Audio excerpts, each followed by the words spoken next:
I'm Shelby Williams with Plano City Council and also candidate for Collin County Republican Party Chair in the runoff election for which early voting starts this coming Monday, May 20th. So tonight we had a fairly short agenda. The biggest things we discussed in preliminary open were the Grade Update Rebate. This is a program where the city will throw some money at you to update your home. There are some certain parameters to this, but one of the issues I've had with it for a long time is that the money you can use for it can go to like upgrade your countertops and put in new flooring. This is at taxpayer expense.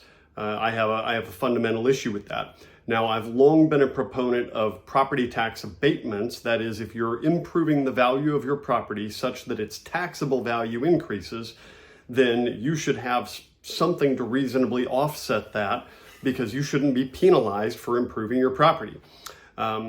Currently, tax abatements are given to large development projects and corporations and isn't available for the little guy. I'm proud to say we are pursuing a type of grant fund to offer that to small businesses and homeowners.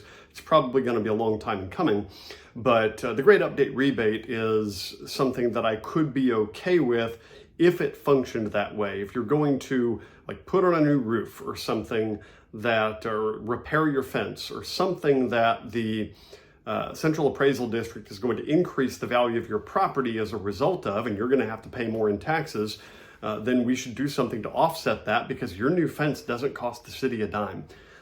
So it's not really fair that you should be punished for it. So we're revising the program. I would like to see it decommissioned. It's not going to be, but we're revising the program to focus on external repair. So, you know, that new countertop you're really angling for, you might not get the free taxpayer money to cover that. It's importantly, we're going to focus on owner-occupied properties, so a flipper can't come in and get the free money and then, you know, turn it around at the taxpayers at the taxpayers' expense. Thanks, taxpayers.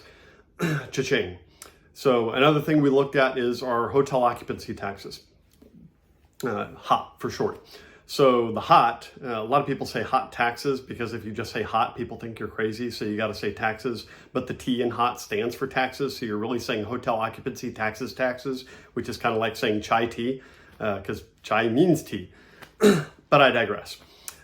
So in any case, we're looking at increasing the proportion of the HOT fund that can go toward historic preservation and cultural arts. So basically bumping it up to $1.5 million each, which is the maximum extent allowed by law, 15%.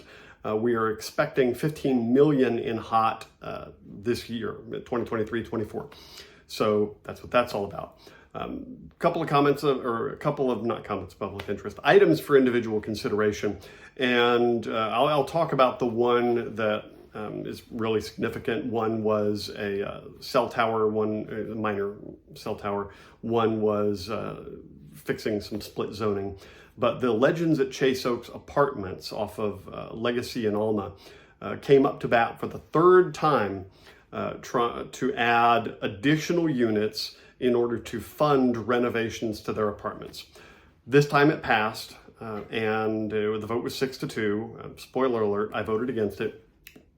The real rub here is that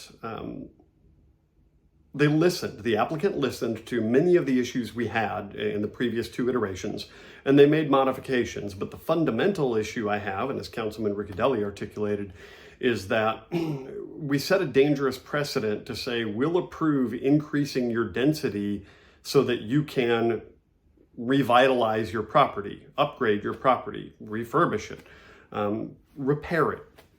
We have a whole city to revitalize, and we can't set the message, we can't send the message or set the standard that if you want to fix it and update it so that it's marketable, the city council has to approve increased density so you can build new units.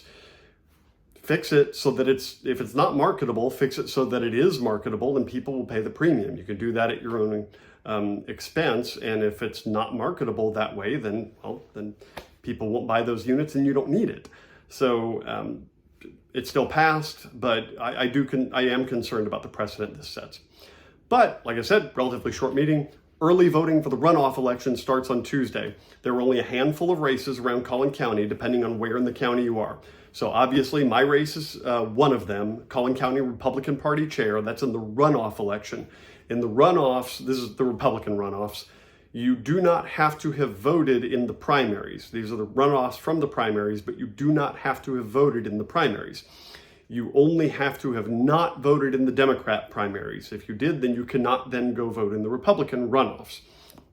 There is also a runoff race for State Board of Education. There's a runoff for District Judge of the 401st District Court. And depending on where you are in the county, there's some legislative runoffs. There's Senate District 30, there's House District 61, and House District 33. So, early voting starts Monday. There are only 5 days of early voting. Monday, May 20th through Friday, May 24th. Then there's a 3-day voting hiatus. And then Election Day itself is the following Tuesday, May 28th. And then that's it. Game over, man. Game over. So thank you for tuning in. I'm Shelby Williams with Plano City Council and also candidate for Collin County Republican Party Chair. Thank you for watching. God bless.